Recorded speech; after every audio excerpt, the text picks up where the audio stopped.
देखिए 22 अक्टूबर जो मऊ चुकती हुई है पूरी इंडस्ट्री में, तो हम लोग on behalf of CITU federation ये समझते हैं कि ये एंटी वर्कर है।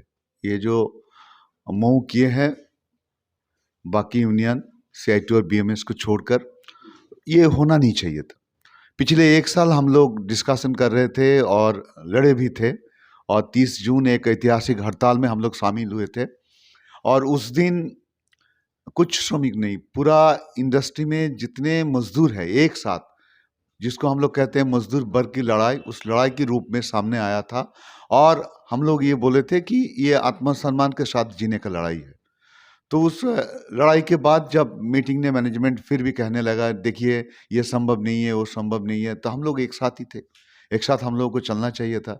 लेकिन कुछ यूनियन सिद्धांत ले लिया और मैनेजमेंट को ये कहा गया कि अगर 26.5 में राजी है तो हम लोग हस्ताक्षर करने के लिए तैयार है। तो हम लोग उस टाइम भी बोले थे, देखिए शुरू से आप लोग जो है 10 साल की, जब हम लोग कुछ यूनियन राजी हो गए थे, सबको हम लोग रिक्वेस्ट किए थे कि कलेक्टिव बार्गेनिंग का एक तो बड़ा हिस्सा है पीरियडिसिटी ऑफ द एग्रीमेंट। तो ये 5 साल का होगा या 10 साल, एक दूसरा डायरेक्शन में चला जाता है। इसलिए हम लोग उस टाइम रिक्वेस्ट किए थे कि पहले जो है 5 साल या 10 साल होगा कहना नहीं चाहिए। भले आपका निर्णय अलग रहा हो 10 साल के लिए, लेकिन फिर भी बोलना नहीं चाहिए।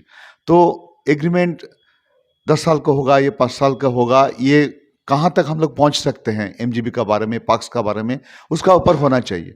लेकिन ये लड़ाई का बाद 30 जून जो हम लोग हड़ताल किए, उसका बाद हर एक यूनियन ये राजी हो गए कि 13% एमजीबी में वो लोग अपना कंसेंट दे दिए मैनेजमेंट को। तो मैनेजमेंट बोलने लगे ठीक है 13% में इसको हम लोग सेटल कर दिए। तो हम लोग विरोध किए। उसके बाद जो टर्म आया मेजोरिटी, उस टाइम हम लोग सभी को रिक्वेस्ट किए, देखिए ये मेजोरिटी वाला कॉन्सेप्ट एनजीसीएस में कभी नहीं था। एनजीसीएस में आज तक जितनी एग्रीमेंट हुई है सभी ये कॉन्सेंसस होके हम लोग एग्रीमेंट किए थे। इसमें मेजोरिटी में मत जाइए। और हम लोग जो मूवमेंट किए हैं, जो बातचीत किए हैं, उसमें 15-35-9 हमारा डिमांड था। 15 का डिमांड लॉजिकल है, उसमें रहना चाहिए, क्योंकि हम लोग नहीं बोले हैं, हमारा रिजर्वेशन है 10 साल का एग्रीमेंट को। लेकिन आप लोग 10 साल का एग्रीमेंट कर रहे हैं, उसमें 15% एमजीबी होना ही चाहिए।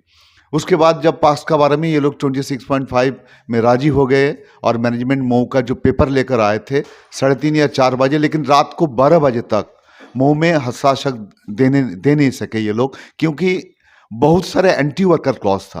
भाईजैक को लेकर यह क्लॉज था कि भाईजैक में ये इम्प्लीमेंटेड होगा depending on the affordability and sustainability. First जो ये लोग मऊ दिए थे उसका फोटो कॉपीज बहुत के पास है, देख लीजिएगा। तो उसका भी विरोध किए। भाईजैक ने जितना भाईजैक के साथ जुड़े हुए थे, ये कहने लगे कि गवर्नमेंट का जो पॉलिसी है उसका रिफ्लेक्शन मैनेजमेंट का ये प्रपोजल में है।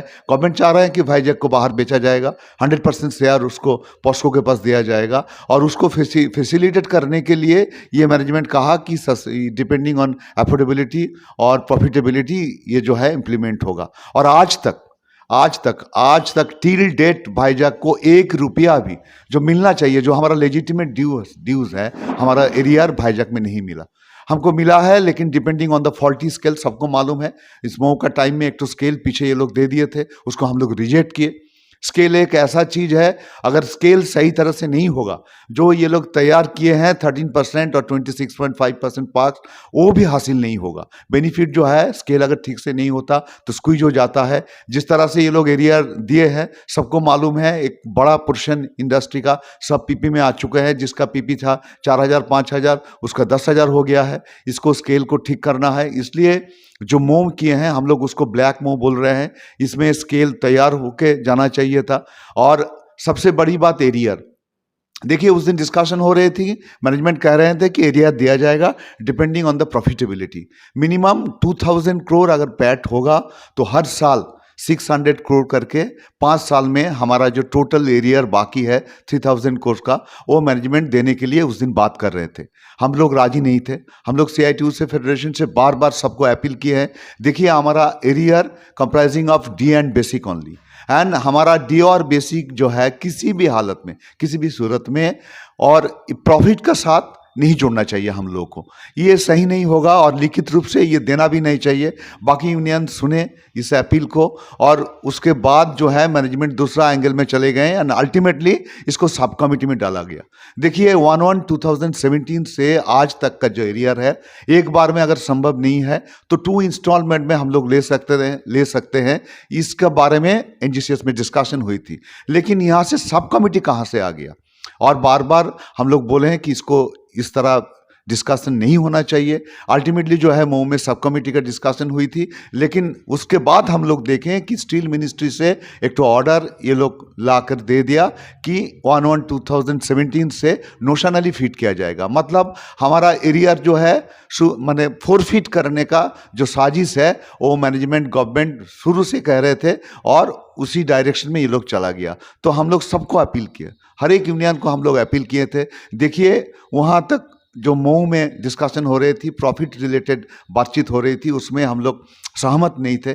हम लोग दूसरे जो और नेगेटिव कंडीशन थे पाक्स का बारे में, वाइजैक का बारे में, उसमें हम लोग सहमत नहीं थे, इसलिए हम लोग मऊ में हस्ताक्षर नहीं किया। हम लोग मूवमेंट कर रहे हैं, लेकिन जिस तरह से एरियर को फोरफिट करने का बात ये लोग कर रहे हैं और हमको फिर एक बार 30 जून जिस तरह हम लोग एक साथ लड़े थे उस तरह हम लोग को लड़ना चाहिए। और ये जो काला मऊ है उसको बातिल करने के लिए, स्क्रैप को करने के लिए हर टाइप का मूवमेंट हम लोग को करना चाहिए। इसलिए पूरी इंडस्ट्री में हम लोग अपील कर रहे हैं कि ये जो काला मऊ है, जहां हमारा एरियर हड़पने का बात ये लोग करते हैं, इसमें स्केल के बारे में कुछ भी नहीं है। पास को बहुत सारे डिस्कशन अभी बाकी है। और सबसे बड़ी बात, जो कॉन्ट्रैक्ट वर्कर हम लोगों का साथ दिन भर काम करते हैं पूरी इंडस्ट्री में है, दे आर मोर देन 72,000। हम लोग है 55 या 56,000। और बाकी जो है कॉन्ट्रैक्ट वर्कर, सेलर, RINL में उन लोग दिन रात काम करते हैं। और कोरोना काल में भी जिस तरह हम लोग काम किए हैं, जिस तरह प्रॉफिट को बढ़ाए हैं, और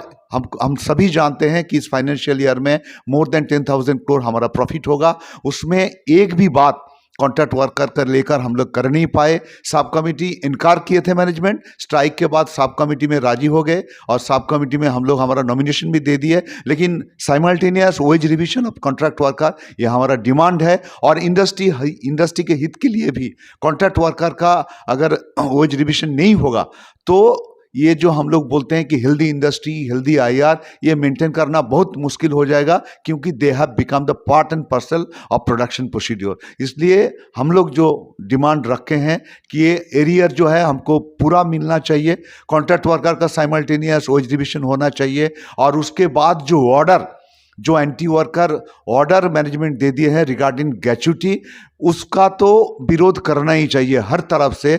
और जिस तरह एग्रीमेंट को वायलेट करके, देखिए हमारा फर्स्ट एग्रीमेंट जो है 69 में एनजीसीएस में बातचीत शुरू हुई थी और 27 अक्टूबर को फर्स्ट एग्रीमेंट हुई थी, उसमें हमारा ग्रेच्युटी इंक्लूडेड था। और बाद में 1972 में गवर्नमेंट का ग्रेच्युटी एक्ट बनी थी। तो इस एग्रीमेंट जो 1970 में हुई थी उसके लिए हम लोग जो ग्रेच्युटी हम लोग को मिलता है वो है विदाउट सीलिंग। लेकिन जिस तरह कंपनी एक तो आर्बिट्ररी डेट डाल के यूनिलैटरल ऑर्डर दे दिए, तो हम लोग इसका विरोध करते हैं और हम लोग डिसीजन भी लिए हैं, जुडिशियरी में जाएंगे, क्योंकि ये स्टैट्यूटरी आइटम है, सबको मालूम है। तो इसको लेकर विरोध करने के लिए सबको पास हम लोग अपील किए हैं। उसके बाद पेंशन का बारे में मैनेजमेंट जो कहा, देखिए एक तो बात है, जो लोग 1/7/2014 के बाद ज्वाइन किए थे, जिसका ग्रेच्युटी उस सर्कुलर के द्वारा विथ सीलिंग है, उसके लिए 9% का पेंशन का डिमांड तो हम लोग हर मीटिंग में किए हैं कि एक सर्कुलर और एक जाना चाहिए कि उनका पेंशन कंट्रीब्यूशन 9% होना चाहिए। और हमारे लिए हम लोग डिस्कशन चाहते थे कि डिस्कशन का बाद एक जगह में हम लोग जरूर पहुंचेंगे। और ये जब मैनेजमेंट बार बार ग्रेच्युटी का बात कर रहे थे, गवर्नमेंट सर्कुलर का बात कर रहे थे, हम लोग बोले थे मेक इट ऑप्शनल। लेकिन जिस तरह ये लोग यूनिलैटरल सर्कुलर दिए हैं, इसका तो हम लोग विथड्रॉ करना चाहते हैं, डिमांड भी किए हैं। इसलिए gratuity, pension, contract worker, arrear, हर चीज़ को लेकर नया लड़का जिस तरह सोच रहे थे, जिस तरह एक साथ हम लोग स्ट्राइक में गए थे 1535 और 9 का डिमांड लेकर, उन लोगों को 25-6% पार्क्स पहले से मिलता था। और 10 साल का एग्रीमेंट है, उसमें 13 MGB। बहुत लोग बाद में डिमांड कर रहे हैं कि इंक्रीमेंट चाहिए, और हम लोग भी उस टाइम 13 सबके साथ राजी हो गए होते और ये कॉन्सेंसस में एक जगह में पहुंच गए होते, तो कैसे डिमांड करते हैं। लेकिन CI2 13% MGB में राजी नहीं है। 26.5 पार्क्स में भी हमारा जो विरोध है हम लोग प्रकट किए। और अभी जो है ये ग्रेच्युटी का, पेंशन का, हर चीज़ लेकर कॉन्ट्रैक्ट वर्कर हम लोगों को जाना चाहिए मूवमेंट में। हम लोग सबके पास अपील किए हैं, 16 दिसंबर का हड़ताल जो है, मजदूर पूरा स्टील इंडस्ट्री में इसको एक सफल हड़ताल बनाएं और उसी के द्वारा स्क्रैप मऊ को स्क्रैप करना चाहिए और हमारा मेमोरेंडम ऑफ सेटलमेंट में इसको सब रेक्टिफाई करके हम लोगों को एग्रीमेंट करना चाहिए। देखिए, सीआईटीयू का फिलोसफी है unity, struggle and unity. Her issue में हम लोग सबसे बात करते हैं और यूनाइटेड स्ट्रगल और ये स्ट्रॉन्ग स्ट्रगल करने का हम लोग सोचते हैं हम लोग। और पिछले 1 साल से जिस तरह हम लोग डिस्कशन किए हैं, सभी को याद रहेगा कि शुरू में 6 मई को हम लोग स्ट्राइक नोटिस दिए थे एआईटीयूसी और एचएमएस का साथ। उस टाइम जो है कोरोना का बहुत ज़्यादा अटैक था, सेकेंड वेव वॉज हैवक। तो उसके बाद हम लोग डिस्कशन किए, एक साथ मीटिंग किए और पूरी इंडस्ट्री में जितने यूनियन हम लोग सेंट्रल ट्रेड यूनियन है, एक साथ स्ट्राइक का कॉल दिए थे। लेकिन इस तरह मऊ जब साइन हो गई थी, उसके बाद हम लोग सबसे अपील किए, देखिए इतना नेगेटिव कंडीशन लेकर मऊ में जाना उचित नहीं होगा। और जिस तरह ये स्टील मिनिस्टर सर्कुलर दे दिया एरियर का बारे में कि एक 2017 से नोशनली फिट किया जाएगा, उसके बाद हर एक सेंट्रल ट्रेड यूनियन से हम लोग अपील किए, हम लोग लेटर लिखे और यूनाइटेड स्ट्रगल के लिए हम लोग अपील भी किए थे। ये संभव नहीं है, अगर सब आते हैं तो यूनाइटेड स्ट्रगल होता है, लेकिन अगर कोई नहीं आएगा उसके बाद जो है स्ट्रगल नहीं होगा, ये सही नहीं होगा। तो ये बाद में इंडस्ट्री के लिए और भी मुश्किल हो जाएगा और ख़ास करके नया लड़के के लिए 10 साल का एग्रीमेंट है, 13 एमजेबी को लेकर चलना, 26.5 पार्क्स को लेकर चलना आगे बहुत मुश्किल हो जाएगा। तो इसलिए हम लोग इसका विरोध कर रहे हैं और हम लोग सबको बोले थे स्ट्राइक का डेट एक तो डिक्लेयर कर रहे हैं, लेकिन सब कोई अगर बोले कि हम लोग एक साथ लड़ेंगे तो पिछले बार जैसे हम लोग चेंज किए थे, चेंज करना कोई बड़ी बात नहीं है। लेकिन आज तक किसी ने सहमति तो दूर की बात है, एक फ़ोन करके कि हम लोग एक साथ चलिए, चलना चाहते, ये सब नहीं बोले हैं। इधर उधर सब कमेटी का डेट का बारे में डिस्कशन कर रहे हैं। अगर लड़ाई नहीं रहेगा, ज़मीनी स्तर पर यूनिटी नहीं रहेगी तो सब कमेटी में डिस्कशन आगे नहीं बढ़ेगा। सबको मालूम है हाउस रेंट सब कमेटी का क्या जो है पोजीशन हो गया था, सबको मालूम है। देखिए, पूरी स्टील इंडस्ट्री में जैसे हमने अभी अभी कहा, आरआईएनएल में 1 रुपया भी एरियर पेमेंट नहीं हुआ। एरियर हमारा लेजिटिमेट ड्यूज है। हम लोग ऐसे देखते हैं एरियर हमारे लिए कुछ रुपया का मामला नहीं है, ये राइट टू एरियर्स। हम लोग ऐसे सोचते हैं हमारा राइट टू ग्रेच्युटी। तो इसका ऊपर जब अटैक हो रहा है, ये बहुत दिनों से लड़ाई करके मजदूर ने जो हासिल किया है, ये जो हार्ड एंड राइट्स है हमारा, वो एक एक करके छीना जा रहा है। इसलिए पूरा इंडस्ट्री में सीरियस रिएक्शन है अगेंस्ट दिस मूव। इसको स्क्रैप करके ही हम लोग को सेटलमेंट में जाना चाहिए।